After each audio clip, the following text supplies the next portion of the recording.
BMM, or Baptist in Missions, has existed for this purpose, and we continue to function with this purpose. And the reason I bring it up here is just it's a good way to just describe to you what we're about, but also to highlight something, obviously, that I want to draw from in this little presentation. So the BMM family exists to strategically advance the building of Christ Church with his passion and for his glory in vital partnership with Baptist churches worldwide. If that sounds like a mission statement, it's because it is. It's right from our little plaque on the wall here. And this is our focus, this is our heart, and this is what we as a family of missionaries give our attention to week in and week out. And I want to talk to you about strategically advancing. I love my job, and one of the reasons that I love my job is that I get the privilege of working with and knowing God's servants that are incredibly just creative and strategic, and they're just, I can't think of the word, unflappable. You know, as you kind of even heard some of their story, Steve and Beth, you know, this is something that, this kind of attitude and this kind of passion is something that's just repeated all across a family of missionaries. And I love that about our missionaries, and I love the people that I get to work with, and I'm challenged by their, just zeal for ministry and zeal for life. So we're strategically advancing, and what I thought I would do is just take some time to talk to you about that idea and to maybe strike a chord in your heart of something that God may be burdening you or has prepared you to do in a unique way for the Lord. Let me just first say that this mission statement has characterized the very first missionary with Baptist Missions, William Haas. And I bring this picture up because we're excited that this new book is called The Reward Unseen, The Story of William Haas, our founder, is just hot off the presses. And we'll be telling you a little bit more about the book throughout the weekend. It's not quite out there for people to purchase, but it will be very soon. But I want to tell you a little bit about William Haas. And in fact, the author of this book is my colleague Nancy Freund over here. So Nancy's joining us for the weekend, and Nancy's devoted a lot of time to researching William's story and putting it into a really compelling story and book that captures his heart and the ups and downs of his life that he had to deal with. Some of the circumstances, really, and the results of his sacrifice, of his giving his life for the sake of the gospel. And it's a real challenge to us today. He had a heart for the people of, I don't know how to say this, honestly. I'll just tell you that, but I'm going to give my best guess. Ubangi-Chari region of Africa, which is actually, how did I do, Nancy? Do you happen to know? You did good. Oh, thanks, Steve. There's the guy who knows. Yeah, Ubangi-Chari. Yeah, Steve's like, whoa, I know that language. Yeah. So this is actually the same region that Steve and Beth originally worked in the Central African Republic, and they got to minister there because William Haas was just dead set on reaching that central part of Africa that is today the Central African Republic. He faced much difficulty in getting to Ubangi-Chari, that he ended up actually serving and reaching people groups along the way that he didn't really intend to reach, but he was determined to reach whomever God would give him opportunity to reach. And so as he's trying to get to the center of Africa, he's had this detour and this delay and this, and he just continued to reach people for Christ.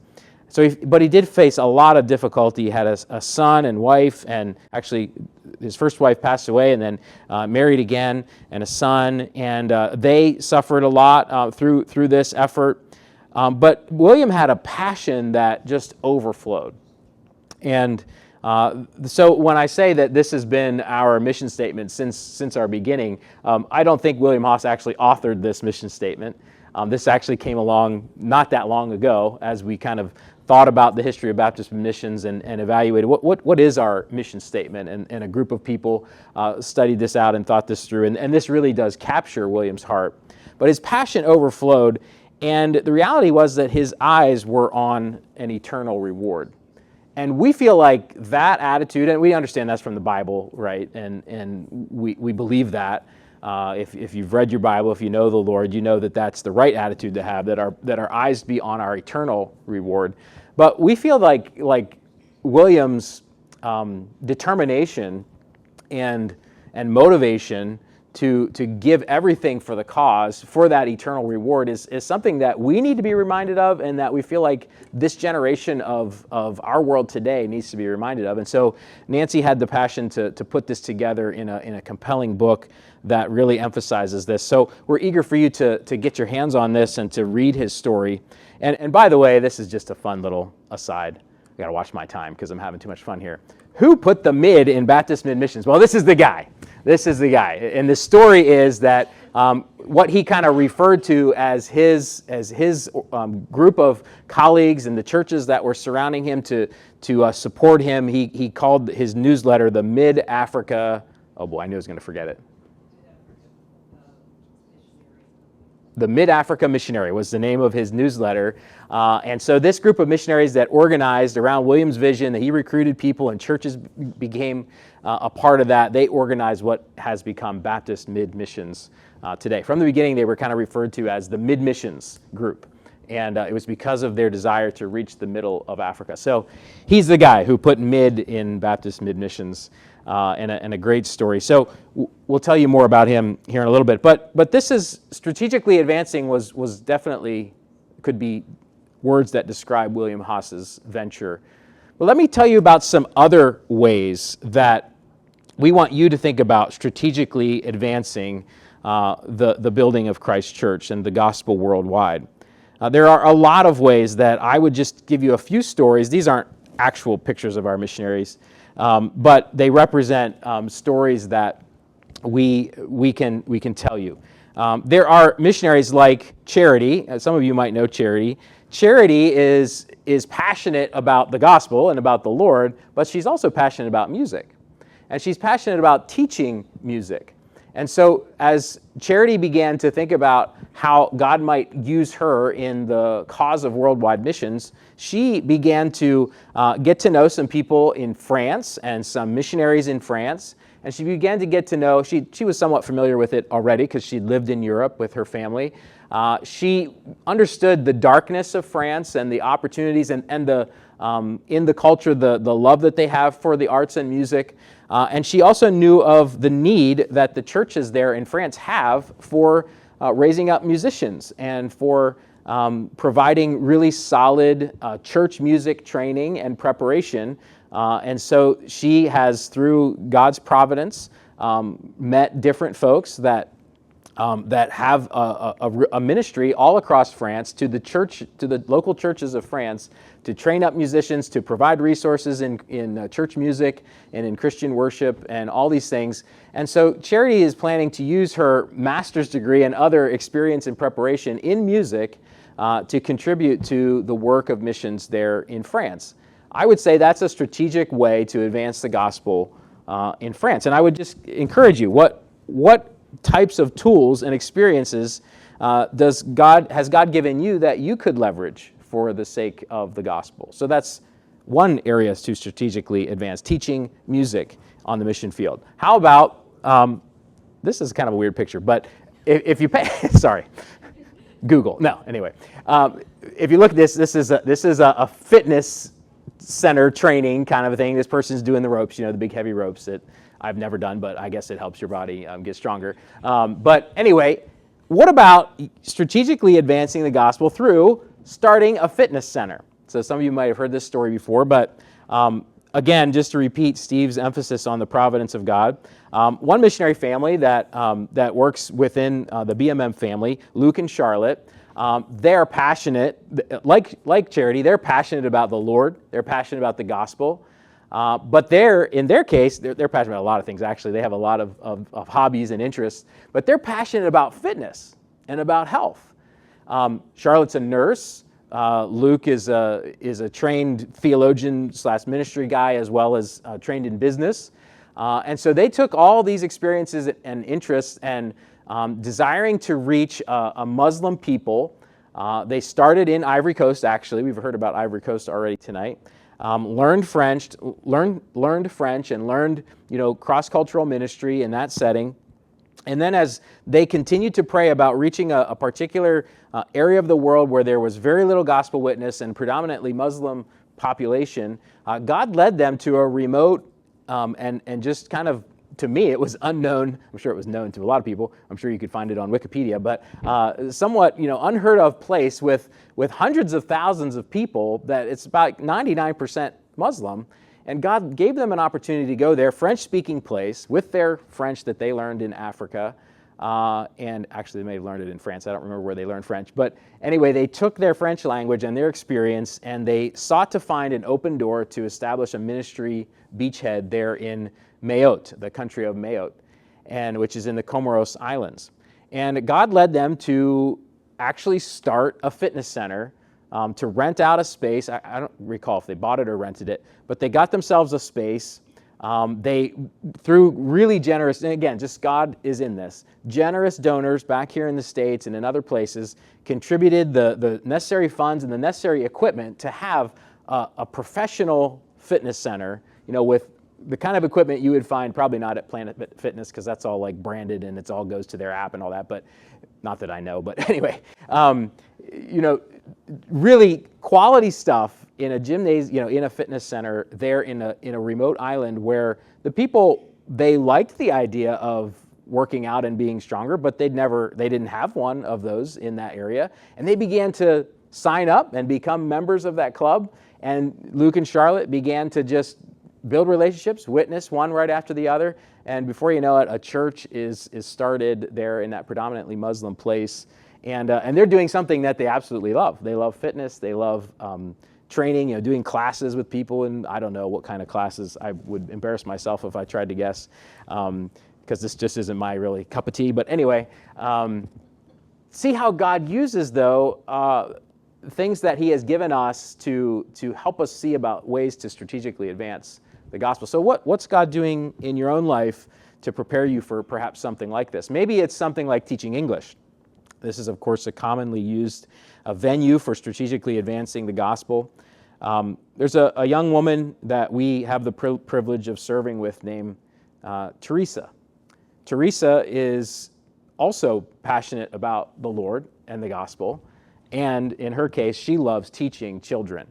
And God has allowed, I honestly don't know about a lot about the details of her story, but and she is honestly in the midst of a significant detour in life and ministry right now, and Lord willing, she'll be able to get back on her feet after some really strong difficulties that she's been through.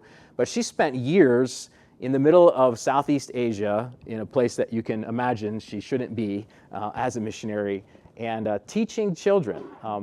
Young children of families there that are learning English through Teresa and are seeing the love of Christ and hearing the gospel. And so these are, of course, this is just another way that I would encourage you to consider what would God do to help you strategically advance. Maybe it's through a bivocational ministry.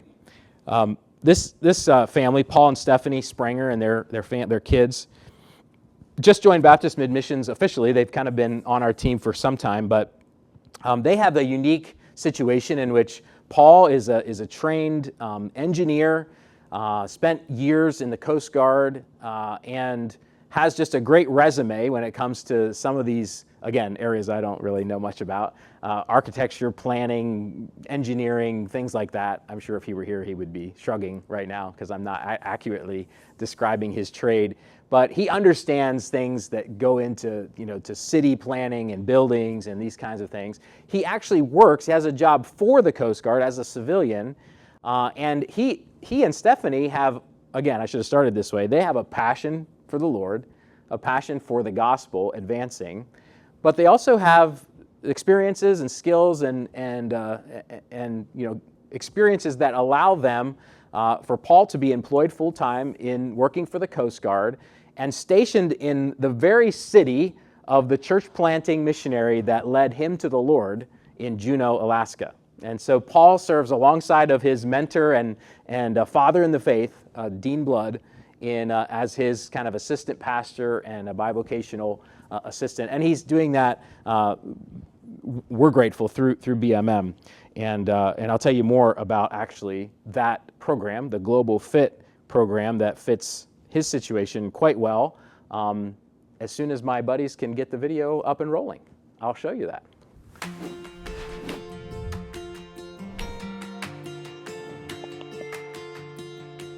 When we think of missionaries, we often picture someone like the Apostle Paul, someone whose sole pursuit is to spread the gospel full-time.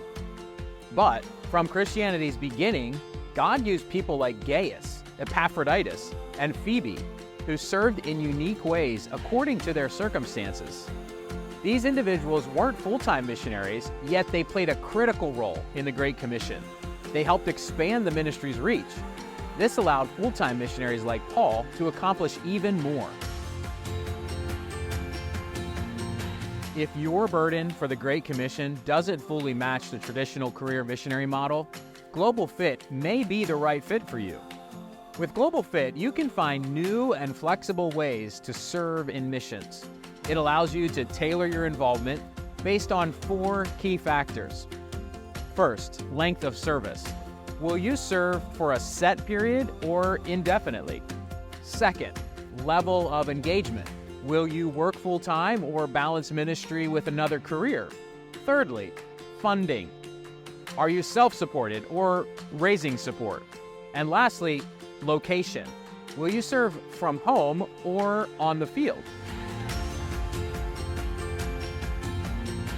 Global Fit opens up multiple possibilities. You could be a part-time pastor training nationals on the mission field, or you could assist missionaries while working a secular job. How about planting or revitalizing churches, or even serving in creative access nations using your business skills? Do you have experience in broadcasting, healthcare, IT, or even sports? You can use your unique skills to enhance existing ministries. Global Fit also offers a great opportunity for early retirees who want to dedicate the rest of their working years to missions. Global Fit creates new ways for more people to engage in missions in more places and in more creative ways. If you feel burdened for the Great Commission, this might be the path for you. Explore your possibilities with Global Fit today. Ask yourself the question, in what ways has God prepared you to reach the nations? Now, this is not to weaken our the simple call that Steve reminded us of to, those who save their lives will lose it, and those who lose their lives will find it. This isn't to take away from the call to discipleship or to weaken it or to cheapen it. It's just to say, we recognize in a global world, in a online world, in a developing world, that there are many opportunities that may fit you in ways that haven't been thought of before. And perhaps there's ways that you can use a particular skill set or a particular passion, really like William Haas has done and many since him, to strategically advance the gospel. So we actually would really love for you to present your ideas to us. We'd like to hear from you. Maybe you thought about, this might sound crazy, but I've always wondered if something like this would be possible. It might be crazy. I don't know, And not to say that every crazy idea is a good idea or a workable idea, but we would really love to be in a place where we're ready to serve you and find a connection for you or connections for you to begin to employ those passions that you have in strategically advancing the gospel worldwide. So we want to hear them. So here's where I was headed before. If you go to our website, in the Serve menu, Start Here, you'll come across little boxes like this. This is just taking off from where we just ended with that video. This is the flexible option, the flexible avenue to missionary service called Global Fit. And I hope that you'll go on there and look at that. There's actually some more of a description of it, but also there's a place for you to just contact us and let us know what God's questions and concerns or thoughts, ideas that God has put on your heart to consider. And we would love to think through those things. And of course, you don't have to fill out the form on the website. You can just talk to me, which is great. It's better. and that's great as well. But in that same place, as we're thinking about strategically advancing the gospel, I would encourage you to consider this place on the website where we've laid out at least 4 main ways for you to get involved in missions. So kind of taking the big picture, challenging you with strategically advancing the gospel to now practical stuff. What are ways that you can get involved? And I've kind of laid out some stuff. You've gotten some stuff in your bags, and this stuff just kind of supports some of these programs. But the 4+ that you see up there, I realize it's a little hard maybe to see some of the small print. This is just a screenshot of our website. The 4+ is covering the long-term options. All these illustrations, Charity, Luke, and Charlotte, these guys have joined BMM as full-time missionaries. I'm going to introduce you to some other missionaries that are in the building today as well that are doing the same. And so this is just those that are giving themselves to whatever God would have in a career of missions. And we would love, of course, to talk to you about that. Then the one that says 6 to 2, that the small print says 6 months to 2 years. That's the short-term missionary option. And this is just so many missionaries that you meet, at least in the BMM family, have experienced this. They've done a shorter period of time just to kind of get to know the team, get to know the field, see if this is really a good fit for them longer term. Or maybe they just happen to have 6 months to 2 years available, and they don't really know or expect that there's going to be much beyond that, and they're willing to give that amount of time to the Great Commission. And so short-term missionary avenue is also a great option. And we have wonderful missionaries that love to have short-termers come and serve alongside of them. In fact, I'll just introduce Ben and Ashley right now. Ben and Ashley are here, and they've already, in their first term, had a short-term missionary stay with them. How long did that end up being? 1 year, yeah. So I guess I should have double-checked with them that was a positive experience, but it was. Okay, good. But no, I was pretty confident. And so that's a wonderful thing to consider doing. Then the one that says 1+, that's 1+ months. So that would be in the category of First Look. And a First Look is basically designed for young adults, college students. We have had, I'm looking at Sebi back here, we have had married couples that have done this together, Sebi and Jesse. Yeah, don't want to leave her out. And so it's an option for you if you're a married couple as well. And First Look is often used for summer opportunities as college students serving alongside of our missionaries for anywhere from 4 to, say, 8 weeks. And so forth. And that's a great experience, and especially can be used for, oh, look at that. You see that cool little circle I did there? I'm so good at PowerPoint, let me tell you. That is circling the word internship. So it can be used for your internship. In fact, Elaine, did you use it as an official internship or no? Okay. She just did First Look last summer and just did it for the experience, not so much for credit, but it's often used as a filler for that needed internship, cross-cultural ministry, or just a ministry internship. And then we have the 2 to 4 weeks, I think that says, yes, which is the mission trips, typically church groups, groups maybe from a college, smaller groups that organize to go and serve in a particular project, whether here in the States or abroad. So those are just a few of the avenues that we want to bring to your attention. And I'll open it up here for 2 minutes of questions, but let me say, we would love to serve you and your church. We see ourselves as those who are here to serve the church.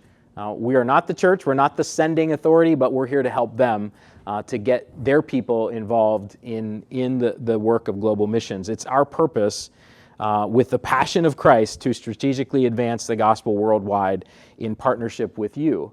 And so I hope that you'll actually, we are going to have some time tomorrow in the panel discussion to actually kind of hear from the crowd a little bit. What are some of the ideas that you're considering strategically advancing the gospel? And we would love to interact with those. But for right now, maybe you have some questions about the bigger picture stuff or the practical stuff.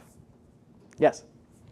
So when you spoke at GRC this past week, you mentioned that the short term, like 2 years, it was a good way to start out, even if you're planning on going for long term. Yeah.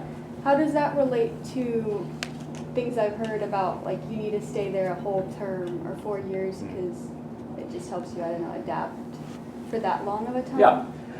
Well, I would just quickly say that we're open to longer than a 2-year short term. We're open to a 4-year short term. But I think what you're referring to is, I guess there's probably competing thoughts around this, and I'm not saying that we represent a particular camp or whatever, but we have seen that that the 1 to 2 year short term has proven really, really helpful for people that it's not that they lack commitment, but they're just, maybe there's some uncertainty about like, how's this deputation thing gonna work? I really don't have a ton of ministry experience.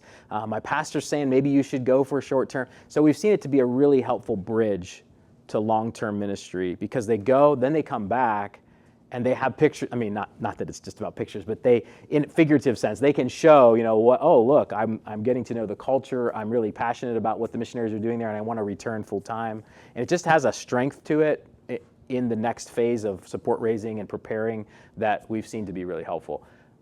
On the other hand, when we're talking about long-term missions, we do encourage people to just go all in that first term in the learning, and don't have too many visitors, don't make too many trips home, because you need to really establish yourself and settle into that culture and language. So kind of both and, but does that help you?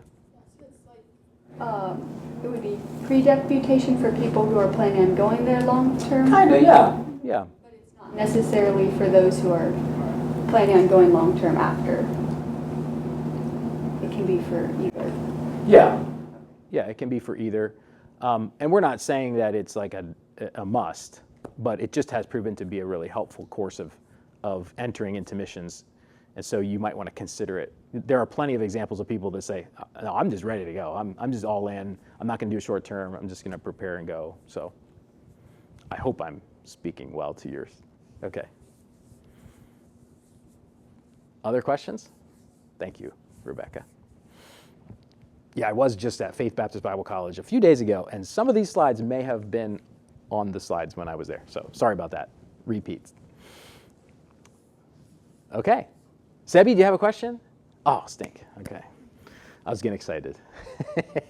Okay. All right, guys. Well, thank you for listening, and please take some time. There's some very specific programs that we have, first look programs, especially in Cambodia, Ghana, other places, and a North American internship program as well that's out there, Bibles International, some more global fit material. So anyway, so we have now some time. So in about 5 minutes or so, we'll be back in here for the panel discussion.